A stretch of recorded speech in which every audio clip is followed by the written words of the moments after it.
Hello?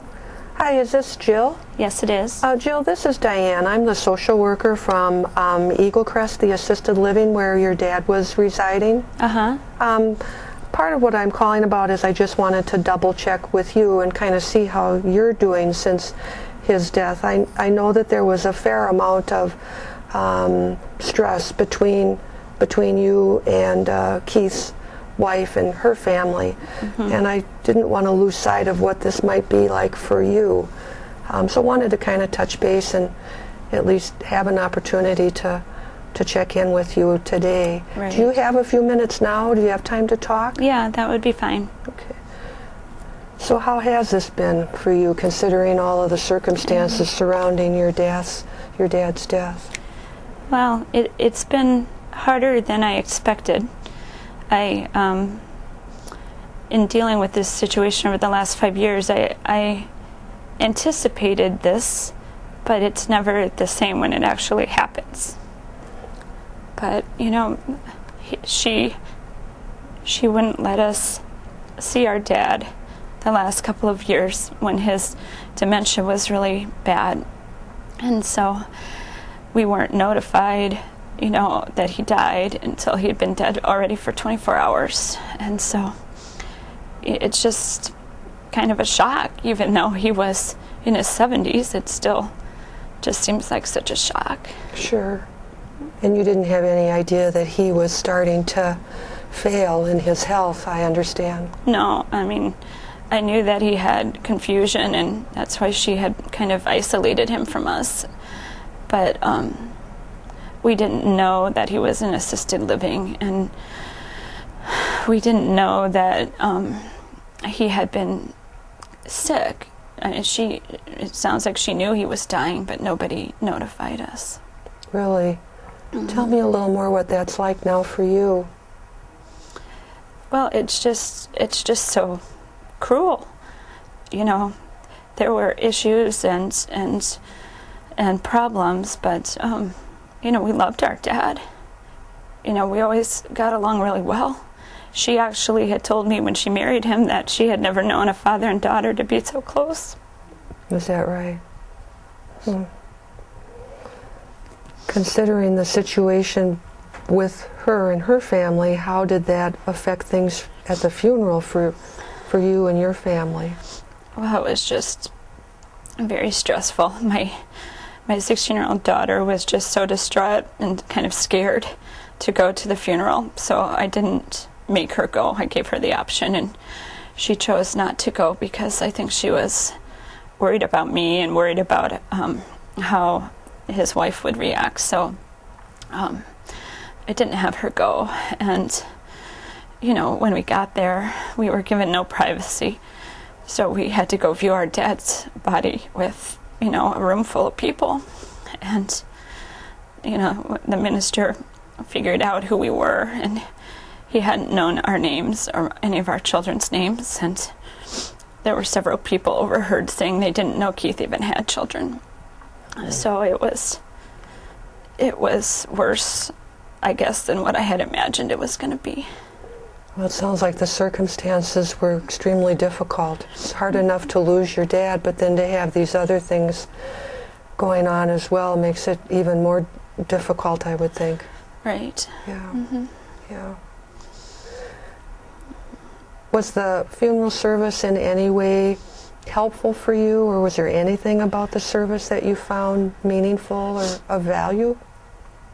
Well, you know, we did order flowers, and I think the funeral director probably put them, you know, next to the casket. I think she didn't really have a chance to get rid of them, so they were there, and so that was comforting to me. And some old family friends that live in the state where he died came in support of us and made a point of, you know, kind of shielding us in a sense, and so that was really helpful. And the minister, when he figured out who we were, was very kind, and so I found some comfort in that. Sounds like the friends were especially meaningful, having them there for you. Yeah. My one friend that I went to college with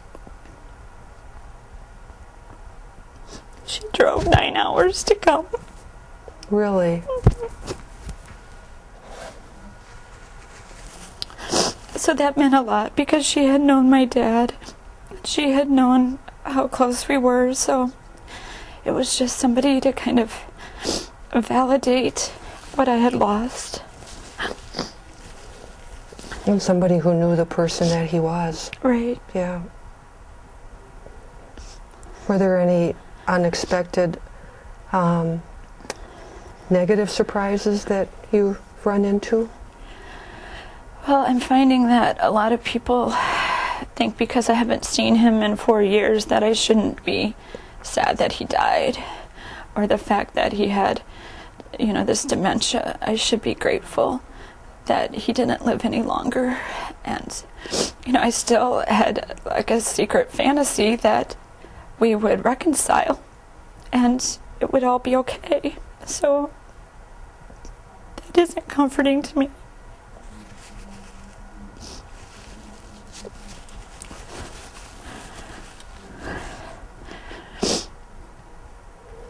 What's that like for you now, knowing you won't have that opportunity? It's hard. It makes me sad. I mean, there was a point in the funeral when I was looking at him in the casket and I thought, just get up, Dad, just get up. Let's go. Let's get out of here. Let's get away from her. It'll all be okay. And, then you kind of think you're crazy because he's obviously dead. But, I think my daughter worries about that too because, she had a lot of fun with him when he was away from Judy and when he was, and I always kind of say normal, and she misses that, and I think she thought too that if somehow we could get back in his life, he would be okay again. Do you have many of his pictures and any of his belongings that you were able to gather for your own? We have some, but we've sent her a letter asking for some others, but we're not sure if she'll give them to us or not. Okay. There are some of his things still here, Jill, and I have checked with his wife, and she has no interest in them, so you certainly are able to come and get those items for yourself if you would like to. Yes, I would like to do that. Okay. When you feel up to that, why don't you just give me a call back?